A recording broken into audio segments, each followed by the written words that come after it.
दोडामार्ग तालुक्यातील वजरे गावातील ग्रामस्थ कोळसा कंपनीमुळे त्रस्त झाले। शेकडो डंपर कोळसा गावात येतो।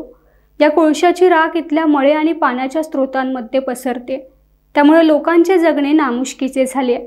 रात्र झाली की धुराचे लोट आकाशात सोडले जातात, त्यामुळे जल, जमीन व हवा या क्षेत्रात प्रदूषण सुरू असल्याचे ग्रामस्थांचे म्हणणे आहे।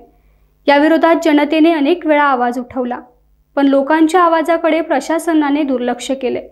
धुराच्या प्रदूषणामुळे फळबागा काळ्या पडल्या, शिवाय मोठ्या प्रमाणात भुकटी पावडर पावसाळ्यात वाहून येऊन पिण्याचे पाणीही दूषित झाले। मुख्य रस्त्यावर धुळीचे साम्राज्य निर्माण झाले असं ग्रामस्थांचं म्हणणं आहे। आपल्याला जगायचं आहे तर एकमेव मार्ग म्हणजे सरकारचे लक्ष आपल्या प्रश्नांकडे वेधणे, म्हणजे त्यातून तरी सरकार जागे होईल। सिंधुदुर्ग जिल्ह्यात गोव्यातून शेकडो ट्रक कोळसा येतो, पण याबाबत प्रशासनाने नागरिकांची पण काळजी घेतली पाहिजे।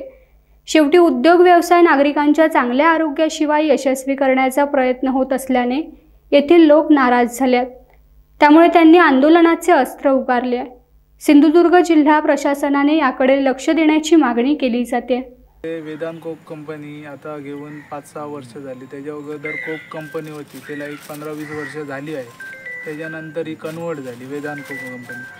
अगोदर कसं होतं, तेवढं वातावरण नव्हतं, दूषित होत नव्हतं, पाणी पण दूषित नव्हतं। आज वेदांत कोक कंपनीमुळे जे कंपनीची जी पावडर वाहून येते ती सरळ सरळ पावसामध्ये भरपूर त्रास होतात। त्याचे पाण्यामध्ये वाहून जाते, खाण्याच्या पाण्यात मिक्स होते।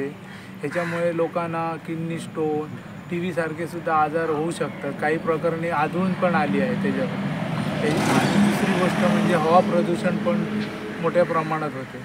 प्रदूषण 2 प्रकारचं होते इकडे, एक तर भट्टीवरून येणारी वाफ आणि दुसरी म्हणजे जो ट्रान्सपोर्ट चालू आहे त्याच्यामुळे हवेत उडणारे धूळ। त्याच्यासाठी वेदांत कोक कंपनी कुठल्याही फॅसिलिटीज देत नाही, पाणी मारत नाही रस्त्यावर ना काही नाही। तिसरी गोष्ट म्हणजे वाहने जोरदार चालली आहेत त्यांनी, आणि मुख्य रस्त्यापासून जवळ असल्यामुळे एक साईड मिरर ग्लास पण नाही, तो जो रस्त्यावरचा समोरच्या वाहनाला रोखण्यासाठी जो ग्लास लावतात तो पण नाही आहे।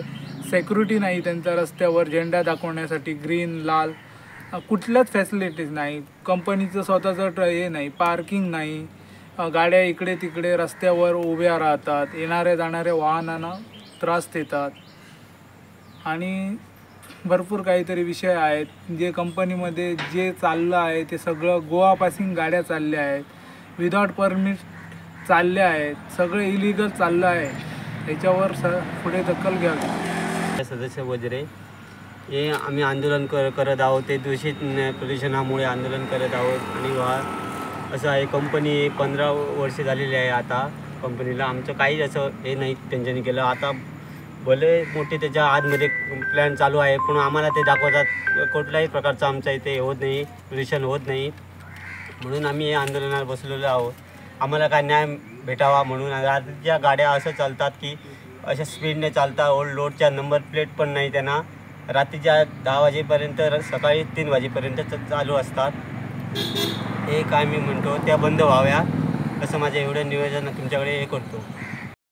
डिजिटलला लाईक करा, शेअर करा, सबस्क्राईब करा आणि बेल आयकॉन दाबायला विसरू नका। Times digital.